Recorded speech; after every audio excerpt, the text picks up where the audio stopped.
Hi, everybody. Welcome to Cox Connections. Brad Grundmeyer, Director of Public Government Affairs for Cox, Louisiana. Thank you so much for tuning into our show today. We're going to be talking this time about the great folks over at Crimestoppers and the great work that they're doing in the greater New Orleans area. Happy to be joined by Ms. Darlene Cusanza, who is the President and CEO of Crimestoppers, as well as Jim Stratton, who's chairman of a race that's coming up to raise money for Crimestoppers. Also, he works with Gardner Realtors, and great to have you both here today. Thanks for coming by. All of this with a lot of great work that Crimestoppers have done in the past. Darlene, you guys, it seemed, outside of just visibility and awareness, doing a great job of letting the community know of how they can help potentially solve a crime, but more so just to get engaged in the process. I think people are feeling more comfortable coming forward. It's just my, 30,000 feet perspective, but it seems like more and more, hopefully, crimes are being solved. You're right on. I mean, people are becoming more comfortable. I mean, the buzzword we've heard over several years is community policing. Yeah. Community policing is what Crimestoppers has done from day one, and we've been around over 30 years. People, I think, understand that it's our responsibility as a community, and what we do is something real unique. We give people the opportunity to do it in a way that they never have to be fearful.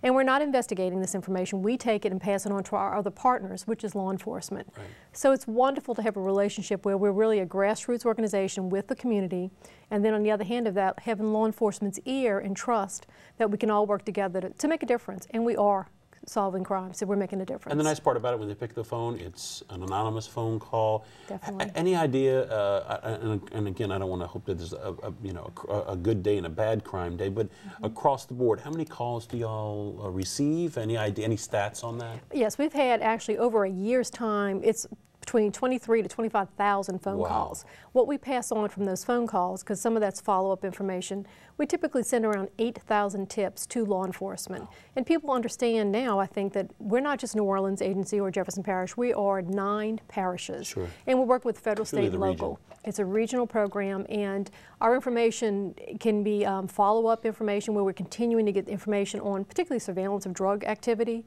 All the way up to certainly homicides. We get, when you see a high crime weekend, you know that our phone lines are going to be busy, and we want them to be busy. And I must say, and maybe we don't hear this a lot, but I applaud, obviously, your operators, those who are answering the call. Not an easy thing to vet through and to hear, but to be professional and do a great job in order to help law enforcement to make a difference. Definitely, and in our office, actually locally, we take and field those phone calls during the day. And I can tell you, I personally talk to many people who just are so desperate to be able to feel like they have an input into what's happening, or ask for something to be solved, or concerned about children, concerned about what they're seeing.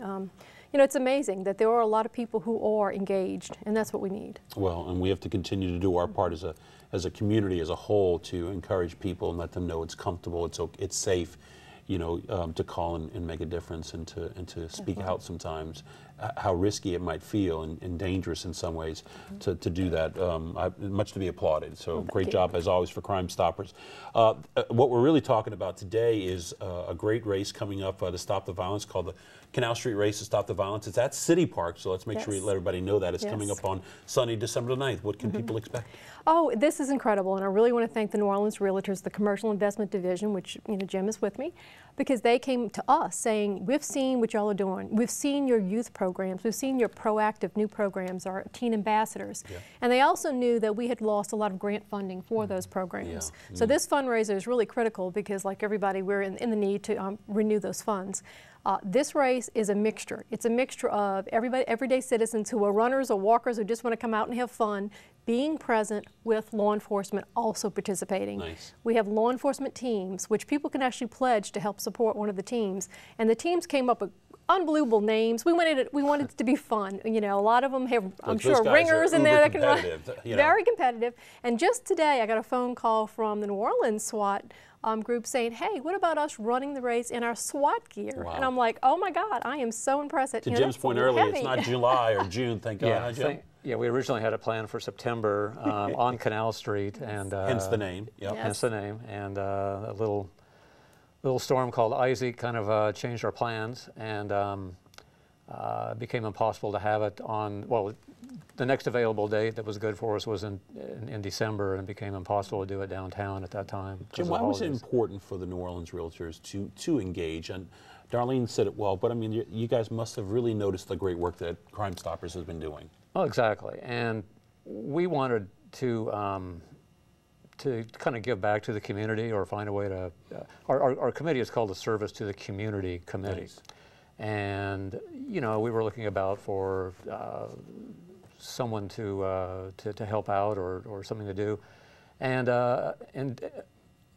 decided that Crimestoppers, because of the work they were doing, because of the need for that kind of work, and especially, I think, like you said, the youth programs and the sort of more proactive work really impressed us. And, you know, realtors were out there in the streets every day, and you know, we know what's going on out there. And you know the impact of, you know, people when they're looking at places to buy a house or to build, they're looking at what is the crime rate, and obviously that, you know, it has a ripple effect upon all of us. Yeah, on the whole economy. And sure. New Orleans is on such an economic upswing. It's you have one of those you have things skin in the game, so to speak. So it's important to you as well. Yeah.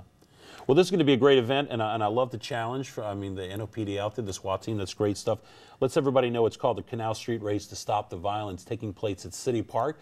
On Sunday, December the 9th, there'll be a 5K and then, well, excuse me, a 1 mile run and then a 5K, then a 5K run, 8:15 at City Park. But that's when we start. That's, right, so when come the early. 1 mile run starts. So come on out early to register, to get the legs ready to go. It's going to be a great event. And I probably say was one, not that races aren't safe, but you know, with that magnitude of law enforcement, it'll definitely be a safe run. For more information, you can go to their website, which is absolutely fantastic website for information anyway, crimestoppersgno.org, I believe, yep, .org. Right. Or you can go check them out at NOLA Running, which are always great people putting the races together, nolarunning.com. What can we expect? Any bands, any music? Oh, yeah. What can people expect? Unbelievable We're gonna have food. Some of the best food of any event of its kind that's ever held in New Orleans.